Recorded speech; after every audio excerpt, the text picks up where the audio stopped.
Roddy Jodphurs here, coming to you live from Poverty Central, right next to Skid Row, just outside Swindon. This is the beginning of, well, hopefully not the rest of my life, but certainly the immediate horrible future. Not that I have much of a future anyway. I'll probably die of starvation or consumption or whatever else it is the disinherited die from these days. Boredom? Terminal lack of totty? I suppose a good place to start the story of Roddy Jodphur's mature student would be my Grand Tour Global, or what the comprehensive educated call a gap year. It was my fourth gap year, actually, when things started to unravel. Yes, see, the idea was I'd set out with the intention of finding myself. Seems that I'm much better at hiding than I thought, because I looked everywhere. I mean, I went to Australasia, the colonies, spent some time in San Fran, especially, Amsterdam. Although I suppose in fairness, I wasn't really looking for myself in Amsterdam. I spent most of the time looking for a decent brownie. Anyway, I returned home from the Paris spree of Gap Year 4.0, Gap Harder. I declared to the progenitors, "Father, Mama, I know exactly what I want to do with my life. I have found my calling. I shall go to university and study theatre." I want you to imagine the sort of reaction Catherine Howard probably garnered when she came home to announce that King Henry wanted to make her the 5th Mrs. the 8th. Now imagine more screaming, a Royal Dalton t-shirt that'll never be usable again, and the destruction of a perfectly good brunch. That's roughly how my announcement went over. You see, the thing is, I had been led to believe that when I went to university, my parents would cover the cost of everything. Accommodation, tuition, catering, tailoring, entertainment, so on and so forth.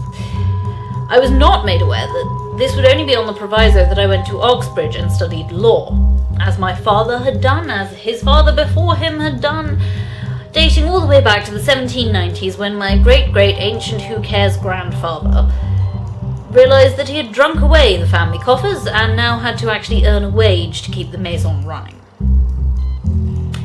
The idea that I would ever be a lawyer is more an oversight on their part than anything. I mean, I was arrested at age 18 for dressing up as a pregnant woman to see if I could beg the use of a policeman's hat to be in.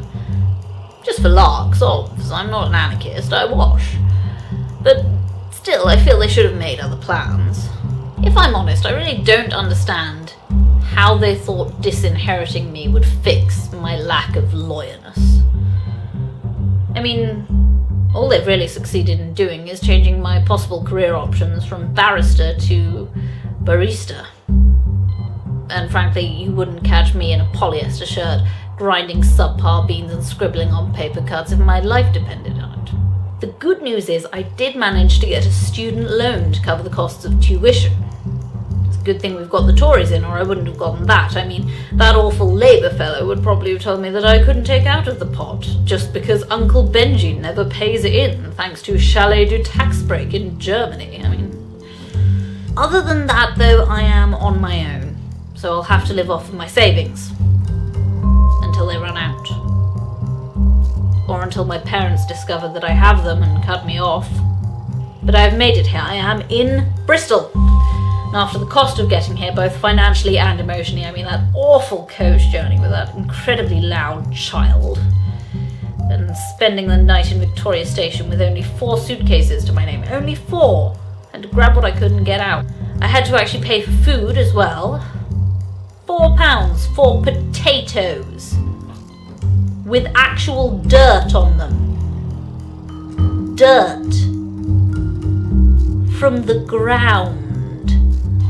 After food expenditure and travel, I basically have £5,317.31 to my name.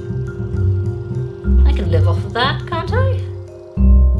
Tonight is the first night of Freshers Week. I'm hoping to find some friends, get a bit jolly, and enjoy my first middle-class party.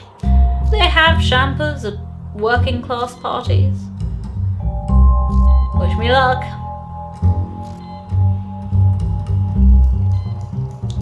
Poor person lesson number 1. Do not start a tab. Do not do last night more than once every 3 months. Never eat a kebab again. Ugh.